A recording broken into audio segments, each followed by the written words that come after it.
Massive water change whilst my aquaponic planter bed is in motion. Why? Stay tuned.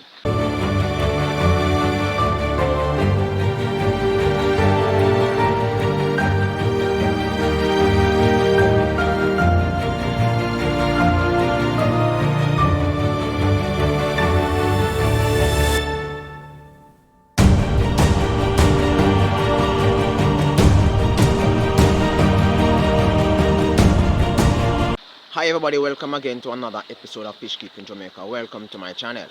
I know that for some persons it can be a little bit, hard to watch sometimes when I just talk and not show you certain things. So I decided to dig deep and to share with you this delicate aspect of my fish keeping experience.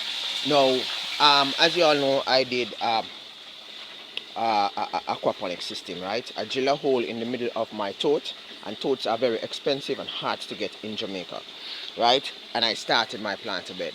My lettuce patch is doing really good, and within probably about 2 weeks I'll be able to cut some lettuce, right? Okay, cool. Now I took out all my fish come out of this space because of several reasons, in which I'll come back to shortly.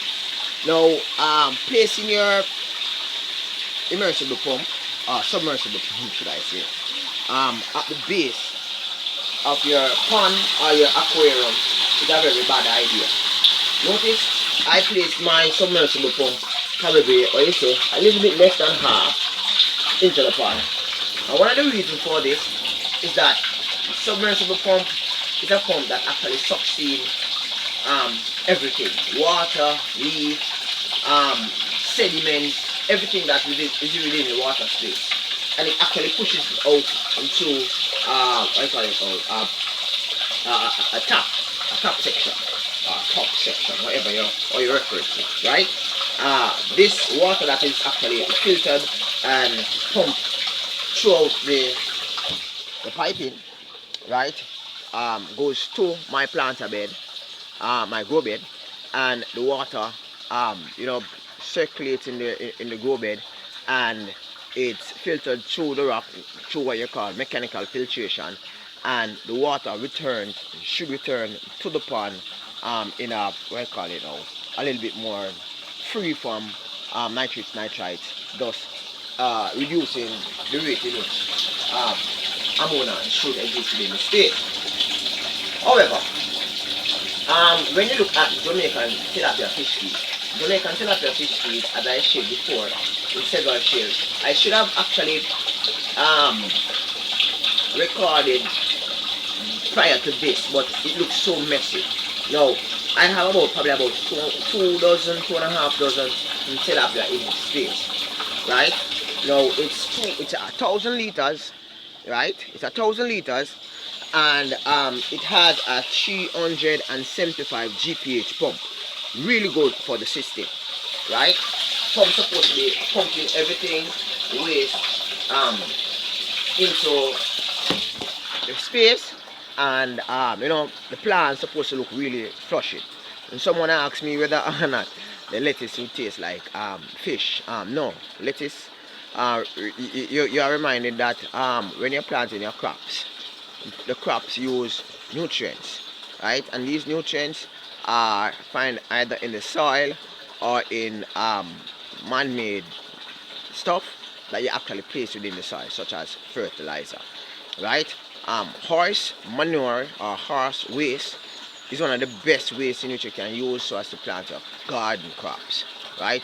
Anyway, let's get back to this share. So wherever you buy your fruits and your vegetables, chances are they use some measures of added nutrients within the soil, whether it be natural, meaning that feces of chickens, of pigs, of goats. Well, goats is not that popular. Horse and fish for aquaponics.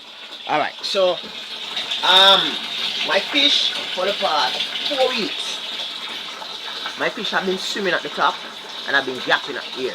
And normally what I do, and I showed it in some of my videos, I actually drop the water to this level, and then I would actually renew the water, right? But I realize that I'm doing that too often, and that's costly.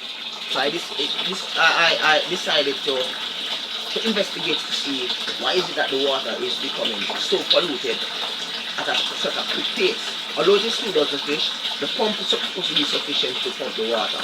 And the plants are using the nutrients as you see. So why is it that it is it is so polluted? Right? The fish is at the top because the space is actually being oxygenated. Right now it's turned off because submersible pump must always be placed in water once turned on, or else it will actually burn up. Alright, so I'm coming back to why submersible pump is placed not placed at the base of the pond.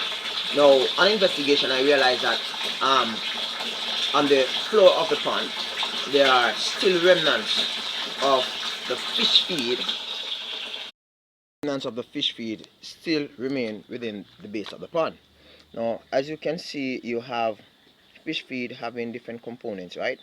But if you look good, you'll see some yellow little stuff. It's a corn, right? And you have some other things within it that doesn't melt away in the water as you would normally have, right? So when you throw the tilapia fish feed, in the water, what will happen is that some section of it will melt and some section of it won't, right? The section which will melt circulates in the water and it end up in my grow bed, right? The section that don't, the fish will not consume it, because once it lay on the base of the pond, the fish will not consume it. So therefore it stays there and it rots, right? And as it rots, it develop into nitrates, nitrites. It facilitates the development of nitrates, nitrites, and eventually ammonia. Now the gradual they call it release and addition of water within the pond space, it kind of help to manage the ammonia level to some extent. But this is what's getting a little bit annoying, because all that water that have been adding to and removing, it is costly, right? In addition to the fish, well, everything comes together as emanating from the same issue, right? In addition to the fish pond base being laced with what I showed you a while ago, that it was actually littered with remnants of fish feed, and I have the fish in there for a while, right? You can just imagine the stench that actually emanates from the pond whenever I come nearby, and that's one of the reasons why I been having this smell within the pond for the past couple of weeks, right? It comes from the whole decaying remnants of the fish feed. So I decided to remove all the fish. Yes, I'm removing all the fish, and it will stay here for roughly about a day or two, right? Because I'm going on the road and it will take a while to fill this entire space if I do use the water that is primarily for fish, right? It will take a while because it's gravity fed and the water is just slow. Now I'm using a domestic water supply that is filled with chlorine, so I will allow it to sit here. As soon as the water level reaches half or covers the pump, I will plug it in, and this water will actually circulate within the pond system. It will not harm the plants, because the fish will be added probably next 2 days.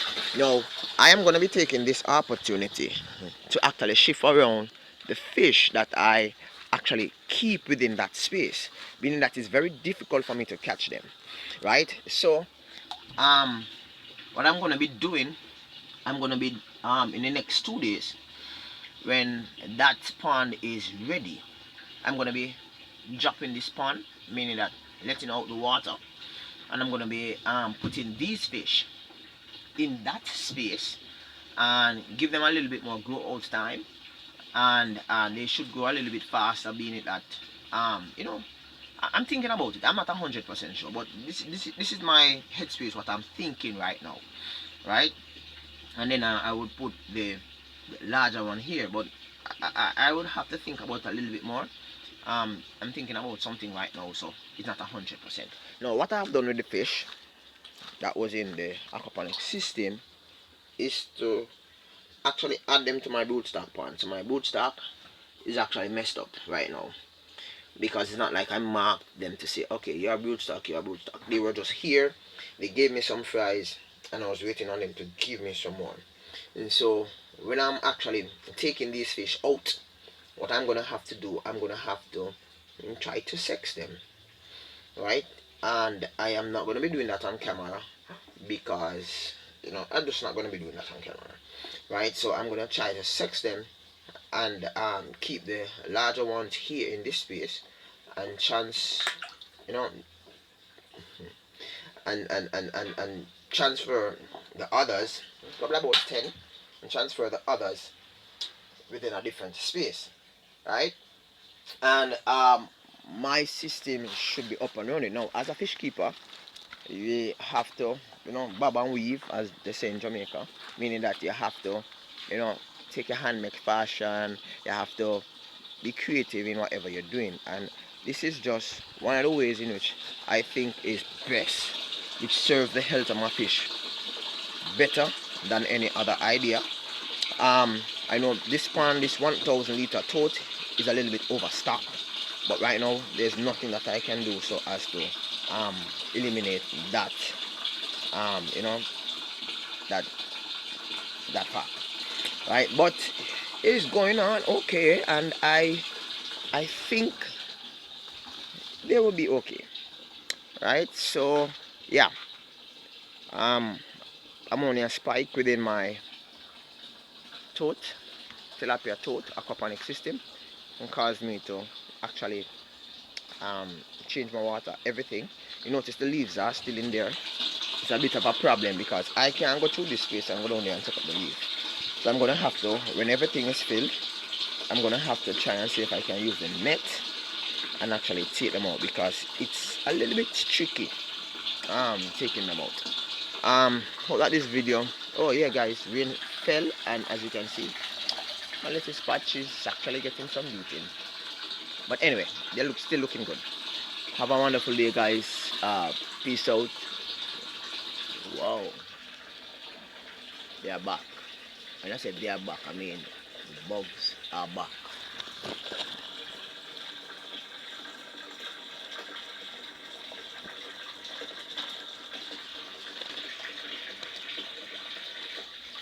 The bugs are back guys. Ah shit, I'm gonna have to spray them.